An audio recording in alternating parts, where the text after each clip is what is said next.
जीवन में हम कई लोगों से मिलते हैं, कई लोगों से वार्तालाप होती, कई लोग प्रसन्न प्रतीत होते हैं तो कई लोग चिंतित प्रतीत होते हैं। किंतु यदि आप ये समझने का प्रयास करें कि कौन अधिकतर प्रसन्न रहता है, कौन अधिकतर चिंतित रहता है, तो आप ये पाएंगे कि वृद्ध और युवक अधिकतर समय चिंता में रहते हैं। दूसरी ओर बालक सदा प्रसन्न रहता है, चिंता की एक रेखा तक नहीं। कारण क्या? अब आप कहेंगे सीधी सी बात है, बालक में इतनी समझ ही कहां होती है कि वो जीवन की समस्याओं को समझ पाए, कठिनाइयों को समझ पाए, दायित्व समझ पाए। बात ये है ही नहीं। वृद्ध के विषय में यदि हम बात करें तो वृद्ध अपनी बीते हुए समय के विषय में सोच सोच के दुखी हो जाता है। युवक अपने भविष्य के विषय में सोच सोच के चिंता में रहता है आज। किंतु बालक केवल वर्तमान में जीता है और इसीलिए प्रसन्न रहता है। देखिए, बात बड़ी ही सरल है। आप भूतकाल को नहीं बदल सकते। अब यदि आपको अपने भविष्य को और उज्जवल बनाना है तो आज कर्म करने होंगे, आज परिश्रम करना होगा। तो भूल जाइए ना भूतकाल और भविष्य की चिंता को, वर्तमान का आनंद लीजिए, क्योंकि यही वर्तमान आपका भविष्य उज्जवल भी बना सकता है। यही वर्तमान आने वाले समय में आपका वो भूतकाल बन सकता है जिस पर आपको गर्व होगा। राधे राधे। मेरे दाऊ मुझसे कई बार कहते हैं, कान्हा तुम तो स्वयं नारायण हो, चुटकी बजाते ही यूं ही सब कुछ ठीक क्यों नहीं कर देते? अब दाऊ को क्या समझाऊं? चलिए आप स्वयं सोच के देखिए। सिंह वन का राजा कहलाता है, परंतु क्या सिंह के केवल इच्छा करने से कोई मृग स्वयं चल के सिंह के पास आएगा? क्या स्वयं सज्ज हो जाएगा उसका आहार बनने के लिए? नहीं, कदापि नहीं। किसी भी कार्य को कार्यान्वित करने के लिए आपको प्रयास करने होंगे, परिश्रम करना होगा, तब जाके वो संपन्न होगा। केवल इच्छा से कुछ नहीं होगा। इच्छा से बनते हैं स्वप्न, और उन्हें साकार करने के लिए भी आपको परिश्रम तो करने होंगे। मान लीजिए आपने इच्छा की खाने की, और किसी दानी ने आके आपके समक्ष भोजन रख भी दिया, तब भी उसे खाने का श्रम आप ही को करना होगा। यदि प्रेम की इच्छा भी करो तो निस्वार्थ निश्चल भाव से प्रेम कर। देखिए, आप स्वप्न में तो उड़ सकते हैं, किंतु आपको जीना तो धरातल पर ही पड़ेगा। और यदि धरातल पर आप आगे बढ़ना चाहते हैं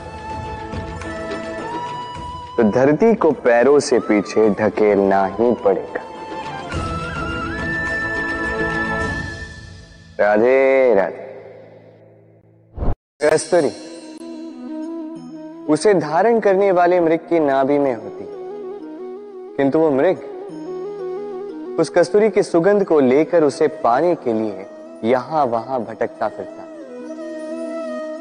वो मृग उस कस्तूरी को पा अवश्य सकता है यदि वो स्वयं के भीतर झांक के देखे। अब देखिए ना, सुर बांसुरी के भीतर ही होते हैं, बस आवश्यकता है तो उसे खोजने के प्रयास की, अविरत चेष्टा की।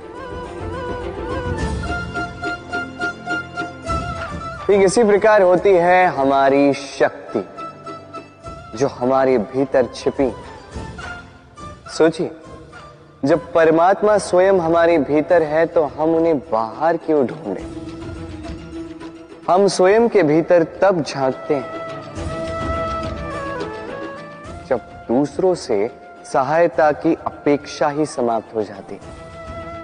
तो जीवन में किसी की सहायता के लिए आस लगाए मत बैठिएगा, स्वयं अपना सहायक बने। रणभूमि में आपको अच्छा सारथी मिल सकता है, किंतु जीवन की इस यात्रा में आप ही को आपका सारथी बनना होगा। राधे राधे। राधा के साथ जब मैंने पुष्पों की होली खेली थी तो आनंद कुछ और ही था। पुष्प यानी फूल उन पर बरसाए जाते हैं जो विजयी होकर लौटते हैं, जिनके कदम शुभ होते हैं, जो पावन होते हैं। अब जो प्रेमी अपनी प्रेमी का हृदय जीत ले, उससे बड़ा बलि कौन? जो अपने आगमन से हमारे जीवन की धारा बदल डाले, उससे अधिक शुभ कौन? अब जो आकर हमारी मन की पीड़ाओं को निकालकर उसमें प्रेम के रंग भर दे, तो उससे अधिक पावन कौन?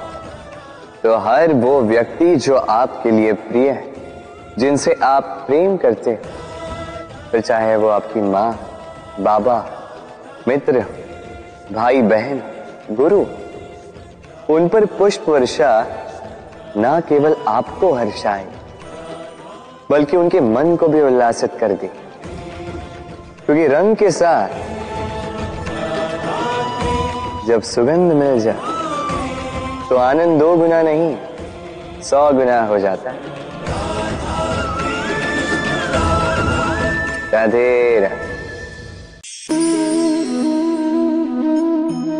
इस फल को देख रहे हैं आप? सब जानते हैं कि इस फल से निकला बीज एक नए वृक्ष को जन्म देगा। जो नया वृक्ष इसी प्रकार के फलों को जन्म देगा। परंतु क्या कभी आपने ये सोचा, फल और बीज का संबंध इतना गहरा है, किंतु वृक्ष की जड़ों और वृक्ष की शाखाओं में इतनी दूरी क्यों है? क्योंकि दूरी आवश्यक है। यदि आप किसी को अपने साथ सदा सदा के लिए रखना चाहते हैं तो उनसे दूरी समय समय पर आवश्यक है, क्योंकि ये दूरी ही है जिसके कारण आपको आपके साथी के महत्व के विषय में ज्ञात होता है। ये दूरी ही है जिससे आपको और प्रेरणा मिलती है कि उनसे फिर से मिले। इसलिए स्मरण रखिएगा, दूरियां कदापि बुरी नहीं होती। फल से बीज की ये दूरी ही नए फलों के निर्माण का कारण बनती है। प्रेम की असली परख होती है इन दूरियों से। तो दूरियों से भी प्रेम करें और प्रेम से कहें राधे।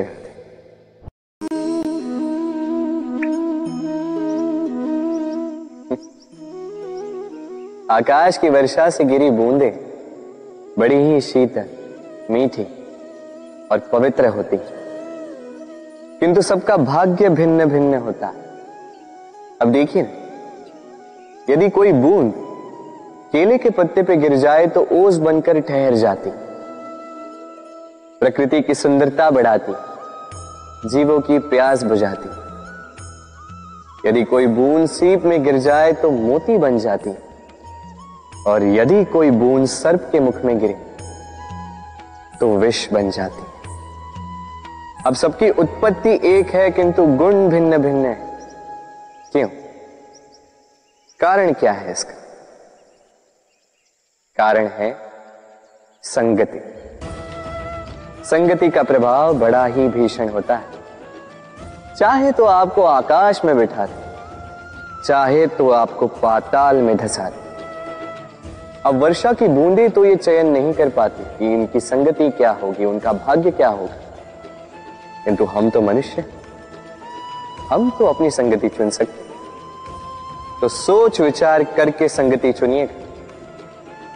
ये चयन आपका होगा और इसका परिणाम भी आप ही को भुगतना होगा। राधे राधे। सर, ये शब्द सुनते ही मन में एक आकार प्रकट हो जाता, एक विष से भरे फुंकारते हुए भयानक से जीव का। यदि ये सर्प किसी के घर पे मिल जाए तो कोलाहल मच जाता, लोग सुरक्षा का प्रबंध करते हैं, भीड़ इकट्ठा हो जाती है उस सर्प के प्राण लेने के लिए। किंतु यदि वही सर्प किसी मंदिर में पाया जाए तो क्या होता? लोग उस सर्प के समक्ष अपना शीश झुकाते हैं, प्रार्थना करते हैं, हाथ जोड़ते हैं, दूध पिलाते हैं, स्वयं शिव जी का आशीर्वाद मांगते हैं। अब इस विषय में आपके क्या विचार हैं? सोचिए, मनुष्य भी वही था, सर्प भी वही था, फिर परिस्थितियों में इतना अंतर क्यों? कहीं कोई सर्प के प्राण ले रहा है तो कहीं उसी सर्प की पूजा कर रहा है। अंतर का कारण है संगति और स्थान। जब वो सर्प शिवजी की संगति में था, मंदिर के पवित्र वातावरण में था, तब वो हमारे लिए देवतुल्य हो गया, अन्यथा तो वो हमारे लिए शत्रु ही था, है ना? तो अपने जीवन में संगति और स्थान का चयन सोच समझ कर कीजिएगा, क्योंकि ये संसार आपके व्यक्तित्व का ज्ञान आपके संगति से ही करता है। और हां, यहां बात धनी या निर्धन की नहीं है, यहां बात है संस्कारी और सदाचारी के साथ की। सदाचारी का साथ सदैव सम्मान का कारण बनता है। राधे राधे। संसार में ज्ञानी कौन है? वो जो वेदों का अर्थ समझता है, या वो जिसने जन्म और मृत्यु का रहस्य ज्ञात कर लिया, या वो जो 64 कलाओं में निपुण?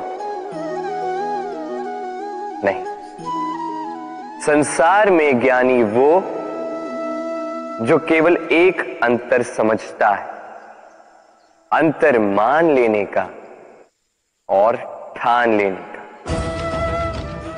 शब्द बड़े ही सरल हैं, किंतु यदि ध्यान से सोचोगे तो इसका अर्थ बड़ा ही महत्वपूर्ण है। आइए समझाता। यदि मान लो तो हार, किंतु यदि ठान लो तो जीत। यदि मान लो तो कोई अपना है, किंतु यदि ठान लो तो वो शत्रु।